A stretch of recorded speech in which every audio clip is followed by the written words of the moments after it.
Assalamu alaikum туғандар. Қандайсыңар, тынсыңар, амансыздар ба? Бүгінгі темамыз мына 7-ші чакырылыш Жогорку Кеңештин депутаттары жөнүндө болмокчу.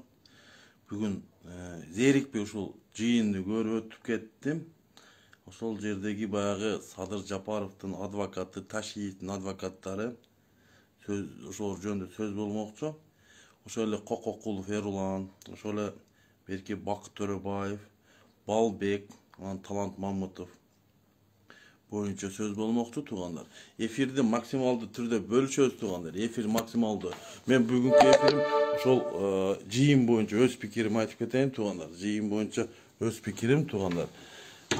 Бул депутаттар, мына 7-ші чакырыштын депутаттары бар эмес, арасында бар жакшы инсандар да бар арасында. Бирок аз. Жалаң баягы Кудайдан жөө качкан аферист, мошенник, жүүлик ошол эле команда кетип атат да тугандар. Ошол эле команда кетип атат. Баягы 6-чы чакырылыштан бир 20% бар экен ичинде баягы Сексалуу, баягы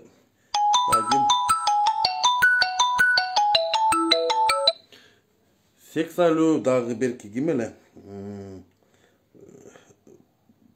Таластык бизнес бир бывший спикер бар эле, Жума Кадыров беле, аты үлгүр. Ошол адамдар жөнүндө сөз болмокчу тугандар. Эми мен бүгүн ошо бүтүн Кыргызстан партиясынын 6 депутатын көрдүм. Мен ошолор менен сыймыктандым. Себеби бир эле ошол киши азыркы элдик президент дейбизби же ошо элдик инсан, элдин атынан чыккан инсан бүгүн бардыгына сабакты берип, энесин мындай айтканда окутуп койду, закондун мыйзам чегин окутуп койду да буларгачы. Анан о жерден отуруп алып баягы Бакыт деген Төрөбаев деген бар. Жалал Абадтан болот, атасы илгери ошол газ боюнча иштеп жүрсө керек эле. Атасы уру болгон. Эми баягы өлүп кеткен адамдар жамандабайт, өлдү элек, бирок билбейм. Ошо атасынан калган мураскер. Азыр эми өзүңүздөр билесиздер, бул киши Төрөбаев элди алдап баягы Өнүгүү деген прогресс деген партияны түзүп, элдерге эбегейсиз убадаларды берип, баягы комбайндерди алып келебиз, тракторлорду алып келебиз деген киши элдин убадасын аткарбай, берген убадасын аткарбай, ал келгенси Атамбаевден колтугуна кирип кетип, бизди таптадыңыз, о кылдыңыз, бу кылдыңыз деген патхалим бүгүн өзүн ээр сезип алыптыр да, бүгүн жыйында көрүп алыпчы. Мен айтып коем, бул Төрөбаев Бакытты. Мына эсиңде барбы, Жутанов деген Өнүгүү прогрессинен бир Алмаз деген брат бар болчу. Эмнеге бул менен келишпестик кетип, фракциядан чыгып кеткен. Ошо Алмаз брат чыгып кеткени ошо айткан, бул көт депчи, мындай айтканда Бакыт Төрөбаев көт. Ачык эле айтайынчы. Мен ону айтып жүргөнмүн. Буга окшогон көттөр, мындай айтайынчы, Төрөбаев көт деп коелу мындай. Буга окшогон бир эмес, Эрулан деген жүрөт, Кококулов деген блогер, баягы списание болгон товарларды, баягы чирип кеткен товарларды эфир кылып жүргөн. Ошол бала мына Садыр Жапаровдун колтугуна кирип, мына Талант Мамытовдун көтүнө кирип кетиптир да. Мен бул балага айтып кетет элем. Никогда сен депутат, татыктуу депутат болбойсуң. Сен патхалимдин патхалими чумосуң сенчи. Мына ачык айтайын, чумосуң. Мына Эрулан угуп атсаң, сен чумосуң. Время придет, өз жазаңы аласың сен дагычы. Время придет. Мен эскертип кетейин. Анан берки эфирде карап отурсаң, баягы Ташиевдин үкасы турат. Ким эле баягы Шайыр деген. Бул дагы баягы отурган телефонду чукулап атат. Бүгүнкү жыйында телефонду чукулап атат. Тоба кылдым мен, депутаттар, не деген депутаттар шайлап алсаң, эл үчүн кызмат кылган депутаттарды апарбайбы? Телефонду чукулап атат. Шайыр эмнени чечет эле? Шайыр ошо камчынын үкасы, камчы бийликке келген үчүн келип калды тугандар. Буну ачык. Бу жерде таза шайлоо өткөн жок. Ошо акасынын аркасынан Шайыр адам болуп жүрөт. Буну ким экенин биз билебиз да. Чоң эле киши 77. Ким буну адам кылганын Biz бардыгыбыз билебиz да. Нак жулик, мошенник, Кудайдан жок качкандын бирөөсү бул дагычы. Анан ушуларга биз ишенип, мандатты берип койдуңар эми. Мына шоорду эл экенбиз туугандар. Шоорду эл экенбиз. Талант Мамутовду ошол жерде шайлап беришти. Көрүп турабыз.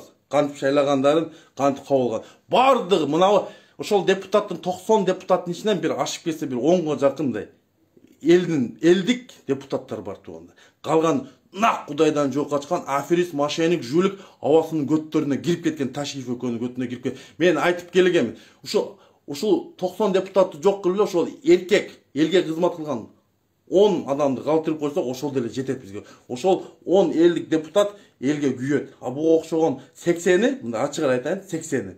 Булар ушу кайсы президент келип кетсин, мыйзамдуу колтугуна кирет. Мында айтканда Патхалим.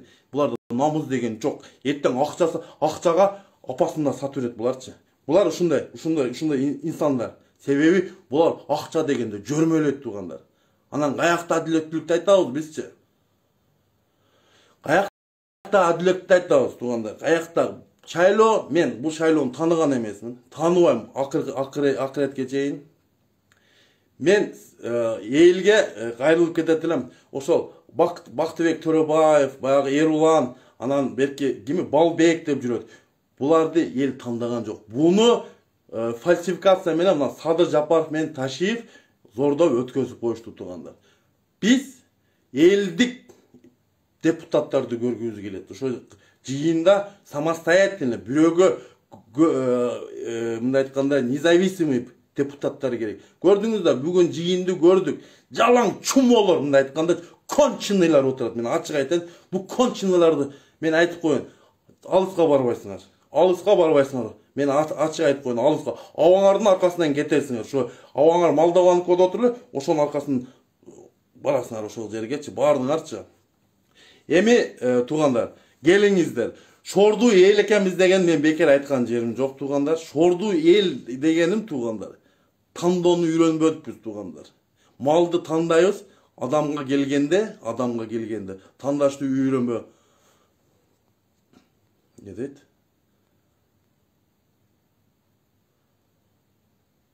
Эми туугандар, буларды биз отзывать этсек болот. Эл, мен сиздерге бир 5-6 күнү бессрочный митинг жарыялагам туугандар. Булар бизге окшогон жаш балдарды камап, ошолор кылмышкер деп фальсификация кылып, иш козгоп, 3 жараныбыз жатат. Калмаматов, Жеңишбек Молдохматов, Тилекмат Куренов. Кылмышкерлер, чыныгы кылмышкерлер, мына Акаевге окшогон, мына Бакыт Төрөбаевге окшогон, Саксалим, Максалууга окшогондор жүрөт жөн элечи. Сырттачы. Биз анан каяктагы адилеттүүлүктү айтабыз туугандар. Адилеттүүлүк болгон эмес бизде, болбойт да. Себеби эл өзү адилеттүү болбойт туугандар. Акты ак, караны кара деп албайт туугандар. Арамды адал деп, адалды арам деп алмаштырып ушул заманга келдик туугандар. Мына сиздердин айыңардан, ушул чүмкириктердин, ушул чиновниктердин айынан мына биз сыртта жүрүп, элди биз багып атабыз. Кыргызстандагы элди, тууган уруктарды биз акча салып, мына сыртта жүргөн жарандар биз багып атабыз силерди. Биз менен эсептешиңер керек. Айлаңар жок туугандар. Эсептешесиңер. Биз эсептештиребиз силерди. Кудай кааласа, бул күндөрдө өтөт. Силерге тарых баасын берет. Баягы Талант Мамутовду мен айтпай эле коеюн. Бул Талант Мамутов, бул кечегинде 1 жыл мурун 9 ай мурун келип кеткен Москвагачы. Ошондо коркуп, бизден коркуп чыкпай койгон гостиницасыначы. Мен ачык айтам, бул Талант Мамутов спикерликке татыктуу эмес эле туугандар. Спикерликке татыктуу инсанды алып келишибиз керек эле. Бирок эмнегедир биздин чумо депутаттарыбыз ошол жерде жогорку кеңеште отурган чумолор, мен бетин айтам. Ошонун ичинен 90 депутат ич болсо, ошонун 80 чумо. Мен бетин айтып келгемин, айта берем. Абаңар да чумо, камчакаңар да чумо. Бардыңар биригип чумосуңар. Мен ачык айтам ал нерсеничи. Ушунчалык бүгүн эфирди көрүп алып, ушунчалык жаным чыкты. Эмне деген эл болдук? Эмне үчүн биз өзүбүздүн тагдырыбызга өзүбүз күрөшпөйбүз? Бактыбызга эмнеге күрөшөбүз? Ошо келечекти балдарыбызга эмне үчүн келечекти күрөшпөйбүз туугандар? Эмне үчүн биз окшогон чумолорду алып келип, аферисттерди алып келип алып, эл кыйналып аткан кезде бензиндин баасы 65ке чыгып, азык-түлүктүн баасы 30 эсе көтөрүлүп туугандар. Ушул жашоо бизге татыктуубу деген суроо жаралат туугандар. Биз өзүбүз пейилибизди оңдобосок туугандар. Ушого окшогон чумолорду алып келип алып, мына биз 2 миллионго жетип калдык. Мигрант болуп сыртка чыгып кеткен жарандар туугандар. Кыргызстанда кимдер калды? Карыган эне аталар калды, анан жаш балдар калды. Ошо жаш балдардын мээримин ата-энеси төкпөй, сыртта жүрүп, ошо бала чакан багайын, ата-энем багайын деп акча салып турат. Ошол жерде тойдон тойлордон бошобой, бардыгы чардаңдап жүрүшөт. Мына окшогон лох чумо депутаттарды колдоп, ошолорго айлыкты берип атат. Мен чакырып кетем. Бессрочный митинг уланат туугандар. Бу окшогон билимсиз, арсыздарды бийлик, азыр мыйзамсыз бийликти биз тааныбайбыз туугандар. Биз татыктуу инсанды алып келебиз, татыктуу депутаттарды алып келебиз, татыктуу президентти алып келебиз, Кудай кааласа. Биз күрөшөбүз булар менен. Эми чынлыгы биз күрөшөбүз туугандар. Бардыңыздар, кайдыгере карабаңыздар туугандар. Мына көрдүк, бүгүнкү жыйынды көрдүк туугандар. Көрсөттү ким экенин. 63 депутат конченый чумолор ушуларчы. Мен атын атабай элеген конченый, абасына окшогон конченыйлар экен бардыгычы. Эфирди аяктап кетип атып, кыргыз эли Кудай кааласа жакшы күндөрдө келет. Эмне деп коет? 15 күн караңгы болсо, 15 күн жарык күн болот. Күн келет туугандар.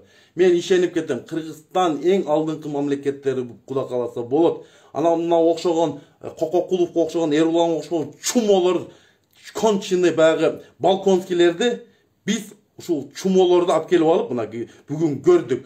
Абасына пакта коюпчу. Эфирди аяктап атам, аманчылыкта, тынччылыкта калыңыздар туугандар.